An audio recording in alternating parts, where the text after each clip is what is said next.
ፋኖ አካባቢውን በማወክና የክልሉን አስተዳደራዊ መዋቅር በመረበሽ ይሰራል ብለዋል። እየሰራ ነው። አካባቢውንም በማወክ የክልሉን አስተዳደራዊ መዋቅር የክልሉ የአማራ ክልል ማለት ነው። ፋኖ በውስጡ የፖለቲካ አንድነት የሌለው የሚሊተሪ ቁመና አቅም የሌለው ስትራቴጂክ አመራር የሌለው ቡድን ነው። የኢትዮጵያ መንግስትን የሚገዳደር ቁመና የለውም። እንኳን አዲስ አበባ ሊገባ አይገባ የሚለውም ጽሑፍ አለ። ከዚህ በተጨማሪም ፋኖ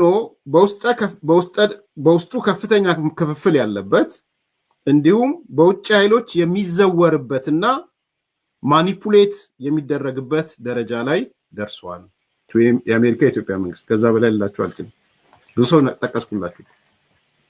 እኔ ዝም ብዬ ከኪሴ ቦርተፍ አድርጌ አላመጣም። ባይዘው የአዳማው ስብሰባ የጅማው ስብሰባ እያልኩ አላመጣም። ሰዎችን ተናግሬያለሁ፣ ቦታውን ተናግሬያለሁ፣ ወቅቱንም ተናግሬያለሁ።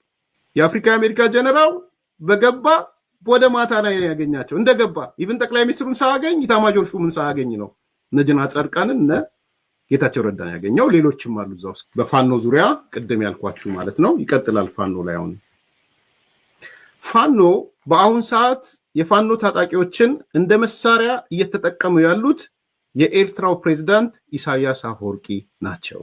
የአሜሪካ ግንዛቤ ማለት ነው። በነገራችን ባጭ ኢሳያስ አፈወርቂ ፋኖን በመጠቀም ኢትዮጵያና ቀጠናውን ለማመስ እየተጠቀመበት ነው።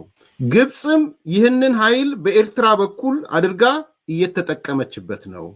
የግብፅ ዓላማ ኢትዮጵያን በማዳከም በአባይ ወንዝና የቀይ ባህር ላይ ያላትን ፍላጎት ለማሳካት ነው። ይሄ እነ ጀነራል ጻድቃን እነ ጌታቸው ረዳ ከጀነራል ጋር የተወያዩበት ነው፣ ሌሎቹን ጨምሮ ማለት